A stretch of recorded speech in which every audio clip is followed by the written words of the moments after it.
Chapter 3. Why Standard Rehabilitation Ends Too Early. In the late 1990s, a growing body of observational research asked a deceptively simple question. How much physiotherapy were stroke survivors actually receiving? And how did the dose they received compare with the dose that the evidence suggested was needed to drive meaningful motor recovery? The findings were not comfortable. Across the inpatient rehabilitation units studied, the median daily therapy time was consistently measured at between 30 and 60 minutes. The evidence base, even then, pointed to a minimum of 3 hours of task-specific practice per day to achieve the intensity of motor activation needed for reliable neuroplastic change. The gap between what was being delivered and what the biology required was not a matter of refinement. It was an order of magnitude problem. That study is now more than 25 years old. The dose question has been revisited repeatedly since, in systematic reviews, randomized trials, and international guideline consultations. The numbers have shifted somewhat, upward in some settings, downward in others, depending on the health system, the funding model, and the point in the recovery trajectory being measured. But the fundamental finding has not changed. Post-stroke rehabilitation, as currently delivered in most health systems globally, provides substantially less therapeutic input than the evidence indicates is required for complete neurological recovery. And it ends, in almost all cases, well before the nervous system's capacity for meaningful plasticity has been exhausted. This is not a criticism of the professionals who work within the system.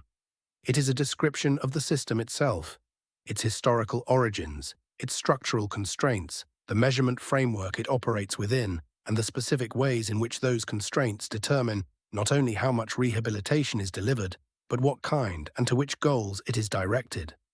What standard rehabilitation was designed to do, and what it does excellently. Any honest analysis of the limitations of standard post-stroke rehabilitation must begin by acknowledging what it was designed to do and how well it does it. The history of stroke rehabilitation is a history of genuine, hard-won clinical progress. And the system that has emerged from that history deserves a more sophisticated account than the simple observation that it does not go far enough. Before the establishment of organized stroke unit care in the 1960s and 1970s, the dominant clinical expectation for most stroke survivors was custodial management. Mortality was high, disability rates were higher, and the concept that systematic, goal-directed rehabilitation could produce meaningful functional improvement was not widely held. The introduction of the multidisciplinary stroke rehabilitation team, the physiotherapist, occupational therapist, speech and language therapist, and rehabilitation physician working in coordinated fashion toward defined functional goals, represented a fundamental change in what medicine believed possible after stroke. The evidence for the effectiveness of this approach is among the strongest in all of rehabilitation medicine. Cochrane reviews of organized inpatient stroke unit care consistently demonstrate significant reductions in mortality, dependency, and institutionalization compared with general ward management. Reductions that represent, at the population scale, hundreds of thousands of lives improved or preserved annually.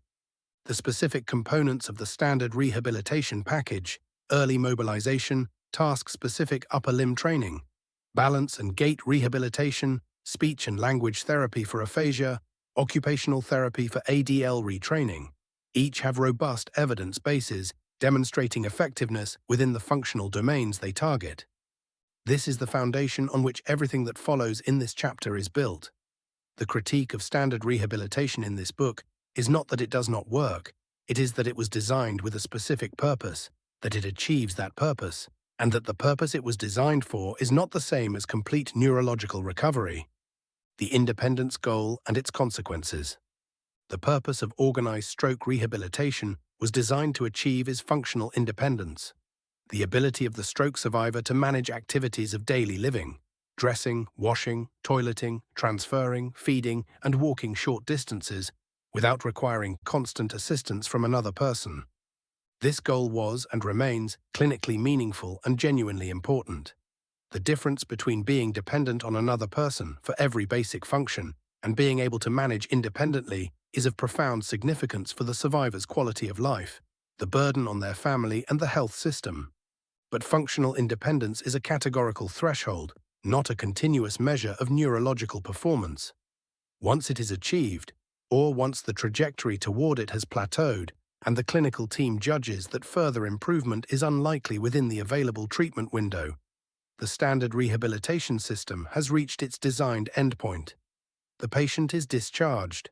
Langhorne and colleagues' landmark analysis of stroke unit trial data found that the primary driver of the benefits of organized stroke unit care was the prevention of complications and the achievement of functional independence, goals that are, by definition, most relevant in the acute and subacute phases and that become progressively less applicable as recovery advances. The same analysis noted that evidence for the benefit of organized rehabilitation beyond the subacute phase was substantially thinner, not because the evidence suggested benefit was absent, but because the trials had simply not been designed, funded, or powered to look at it. The absence of evidence for something is not the same as evidence of its absence. But in a resource-constrained health system, making decisions about where to allocate rehabilitation capacity tends to collapse the distinction in practice. If there is no trial evidence for continued benefit, the continuation of funded treatment is difficult to justify, regardless of what the underlying neuroscience of neuroplasticity suggests about the ongoing potential for recovery. The Barthel Index and the measurement of the wrong endpoint. The most influential single outcome measure in post-stroke rehabilitation, the Barthel Index, developed by Mahoney and Barthel in 1965, and still the most widely used functional assessment in stroke care globally, was explicitly designed to measure functional independence in activities of daily living. It assesses 10 domains: feeding, bathing, grooming, dressing, bowel control, bladder control, toilet use, chair-to-bed transfer, ambulation, and stair climbing. Its maximum score is 100. A score of 60 or above is generally considered indicative of functional independence. The Barthel Index is an excellent instrument for its intended purpose. Its reliability, its responsiveness to change in the early post-stroke period, and its predictive validity for discharge destination are well established. But its ceiling is low. A survivor who scores 100 on the Barthel Index, the maximum indicating full independence in all 10 domains, may simultaneously be experiencing profound post-stroke fatigue, significant cognitive motor desynchronization, persistent interhemispheric imbalance, and a quality of neurological function that is, in the terms this book has been establishing, nowhere near complete recovery. When the Barthel Index reaches its ceiling, the signal sent to the clinical team, and through them to the funding system, is that rehabilitation is no longer needed. The measure cannot distinguish between functional independence achieved through genuine neural restoration and functional independence achieved through elaborate compensatory strategies. It cannot measure gait quality, only whether walking is possible. It cannot measure cognitive motor integration, it only indicates whether the person can feed themselves. It cannot measure the neurological substrate of the functional performance it records. Kwakkel and colleagues, reviewing the evidence on post-stroke upper limb recovery, observed that the consistent finding of plateau effects in standard outcome measure trajectories was at least partly a measurement artifact. The measures were hitting their ceilings before the patients were hitting theirs. The field has increasingly recognized this problem. The development of more sensitive measures, such as the Action Research Arm Test, the Wolf Motor Function Test, and the various kinematic and neurophysiological outcome measures proposed by the Stroke Recovery and Rehabilitation Roundtable, reflects exactly this recognition. But the recognition has not yet translated into widespread clinical practice, and the Barthel Index and modified Rankin Scale remain the primary outcome measures by which most health systems determine whether rehabilitation should continue or cease. The Barthel Index reaches its ceiling before most patients reach theirs. The signal it sends that rehabilitation is no longer needed is a signal about the measure, not about the nervous system. The funding window and its structural effects. The measurement framework does not operate in isolation. It operates within a funding structure that, independently of what neuroscience would support, determines how long rehabilitation is available and under what conditions. And the funding structure, in virtually every health system examined, is anchored to the spontaneous recovery timeline described in Chapter 4. The 3 to 6 month window derived from observational cohort data and, through decades of clinical and administrative repetition, has acquired the status of a biological fact. The consequences of this anchoring are specific and predictable. In most systems, inpatient rehabilitation is funded for a defined period following the acute event, typically between 2 weeks and 3 months, depending on the health system, the severity of the stroke, and the patient's rate of progress toward defined functional milestones. Community-based outpatient rehabilitation, where it exists, typically provides a further period of funded contact, again defined by time elapsed since stroke rather than by the individual's neuroplastic trajectory, before discharge to self-management. Foley and colleagues' systematic review of stroke rehabilitation intensity and outcomes found that the mean duration of formal rehabilitation contact across the studies reviewed was 11.7 weeks, a figure that places the majority of funded rehabilitation well within the spontaneous recovery window, and that means most survivors are discharged from formal rehabilitation precisely at the moment when the spontaneous neurobiological recovery cascade is beginning to attenuate, and when, according to the precision plasticity framework described in Chapter 4, the most strategically important phase of therapeutically driven plasticity should be beginning. The discharge cliff. The consequences of this temporal structure are not merely quantitative, less therapy than is needed. They are qualitative.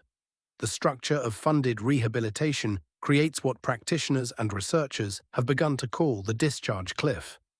The abrupt transition from regular, intensive, professionally supervised rehabilitation contact to no formal support at all, occurring at a point in the recovery trajectory that the neuroscience of neuroplasticity would not identify as the natural endpoint of the therapeutic process. Tyson and colleagues, studying the experiences of stroke survivors in the months following discharge from inpatient rehabilitation, found that the abruptness of the transition from daily professional contact to essentially none was one of the most consistently distressing features of the post-stroke experience, and that the absence of a structured post-plateau pathway left survivors without either the professional guidance or the personal framework to continue driving their own recovery. The majority of survivors in their sample had not been told that meaningful recovery was possible beyond the period of funded rehabilitation. The majority had not been given strategies for pursuing it. The discharge, in the experience of most of them, felt like the end of the story. The discharge cliff is not a feature of inadequate clinical care within the rehabilitation period. It is a structural feature of how the rehabilitation system is bounded, and its primary effect, from a neuroplasticity perspective, is to remove the organized, externally driven stimulus for plasticity at precisely the moment when the nervous system is transitioning from the spontaneous recovery phase to the phase in which therapeutically driven plasticity, if it were being systematically applied, would be most specifically productive. What the private sector provides and what it does not. The private rehabilitation sector, which in many health systems takes over where publicly funded provision ends, does not in most cases resolve the fundamental limitation described above. Private physiotherapy, occupational therapy, and neuropsychology services extend the duration of professional contact and, in many cases, provide a more intensive or more individualized service than the public system can offer. This is genuinely valuable, but private provision within the existing professional framework delivers more of the same therapeutic approach rather than a qualitatively different one.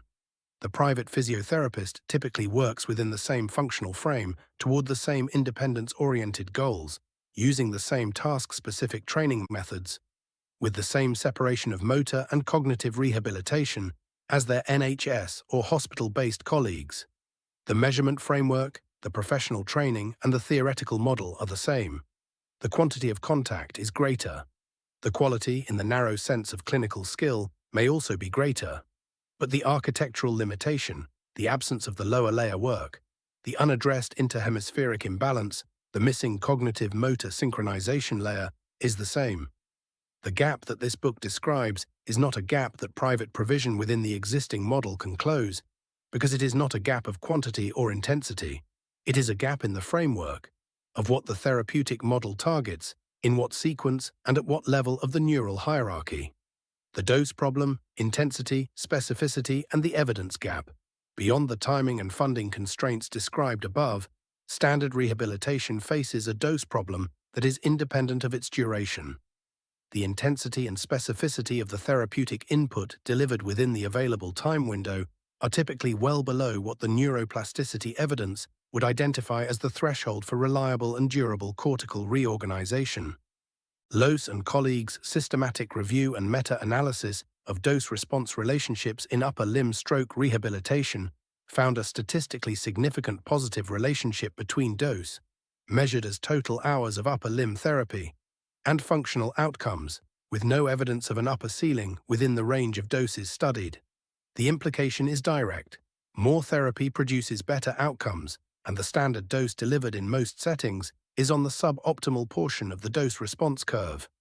The ICARE trial, the most rigorously controlled dose comparison trial in stroke rehabilitation to date, found that an augmented rehabilitation program delivering 3 times the standard dose of upper limb therapy produced significantly greater functional gains at 1 year. Gains that were not attributable to the passage of time or natural history, but specifically to the additional therapeutic input. 3 times the standard dose. The standard dose is not on the plateau of the dose-response curve, it is on the ascending portion. Specificity, the task specificity constraint. The intensity problem is compounded by a specificity problem. The Hebbian principle, that plasticity is specific to the circuits activated by the training, means that the functional gains produced by rehabilitation are largely specific to the tasks trained. Upper limb training improves the specific upper limb tasks trained. It does not generalize reliably to other upper limb tasks, lower limb function, or cognitive motor integration.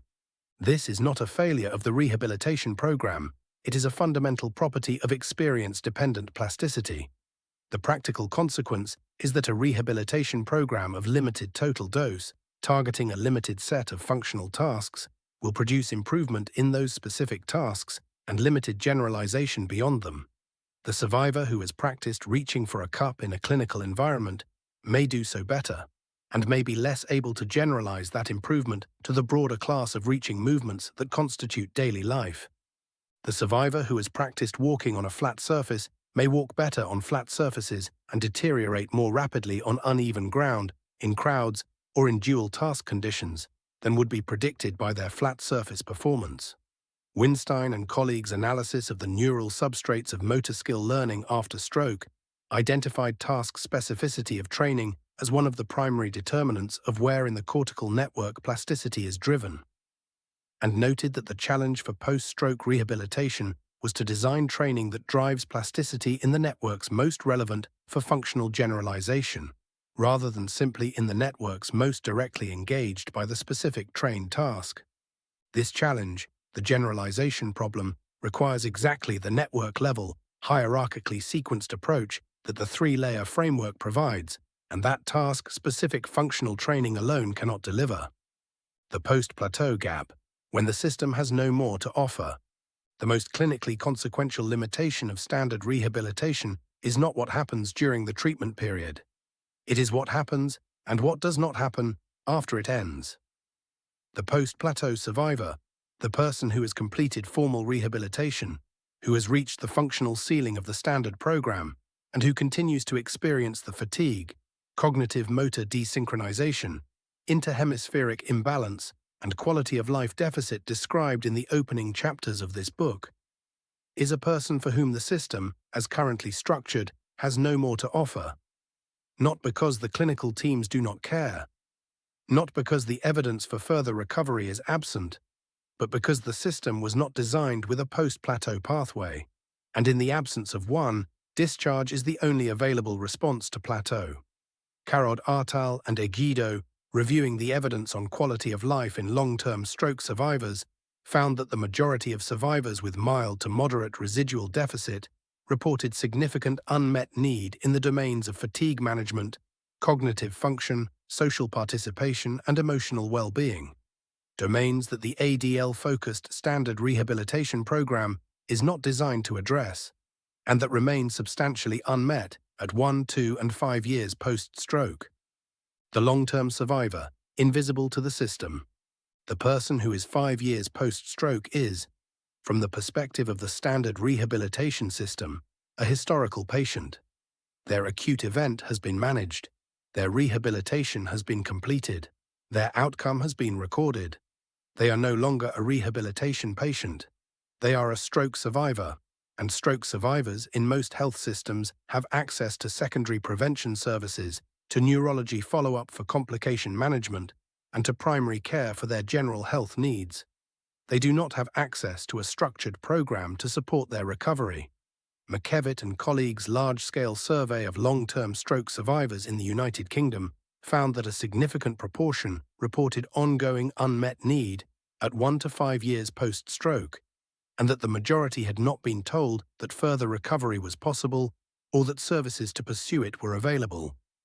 The same survey found that survivors with mild to moderate residual deficit, the population most likely to benefit from the kind of targeted, network-level recovery program described in this book, were among the least likely to be receiving any ongoing support because their level of residual disability did not trigger the re-engagement of the formal care pathway. The long-term survivor with mild to moderate residual deficit is, paradoxically, the population most poorly served by the current system. Too recovered for formal rehabilitation, too symptomatic for self-management, too long post-stroke for the spontaneous recovery window, and never told that the window for therapeutically driven plasticity remains open, because the system that discharged them was operating on the assumption that it was not. The chapter a neurologist can hand to a patient. This chapter has been deliberately structured to be the one that a neurologist can give to a patient, or that a patient can give to their neurologist, without either party needing to be adversarial about its contents. It is not an argument that the rehabilitation system has failed. It is an account of what the system was designed to do, what it does well, and where the structural features of its design create gaps that neither the system nor the people working within it currently have the tools to fill. Those gaps are real, and their consequences for the millions of post-stroke survivors living with incomplete recovery are significant. But understanding them as structural features, as the predictable outputs of a system designed for a specific purpose, measuring against specific metrics, operating within specific funding constraints, is more productive, clinically and practically, than understanding them as failures of individual care or professional commitment. What the gaps point toward is not a better version of the same system. They point toward a program built on a different scientific premise, that recovery is not the passive accumulation of functional gains, but the directed restoration of a network, one that engages all 3 layers of the neural hierarchy in parallel, with clinical emphasis naturally weighted toward the foundational level at the outset and shifting upward as the network reorganizes. Not a sequence to be completed, but a proportional architecture that follows the direction in which the nervous system was built, exploiting the neuroplasticity window that remains open long beyond the point at which the health system has stopped looking. The nervous system's capacity for directed neuroplasticity does not expire at 6 months, at 1 year, or at any point that a funding model has decided is the boundary of its obligation. That program is what Part 2 of this book describes. The evidence base for it, the scientific framework behind it, and the parallel architecture through which it operates are the subjects of the chapters that follow. But before any of that can be fully understood, one more dimension of the problem needs to be examined: the developmental and evolutionary logic that reveals not a treatment sequence to be followed step by step, but a hierarchy of interdependencies that informs how all 3 layers are engaged together, and why directed neuroplasticity, rather than compensatory adaptation, requires the full hierarchy to be addressed, with the emphasis the natural structure of that hierarchy demands. That is the subject of Chapter 4.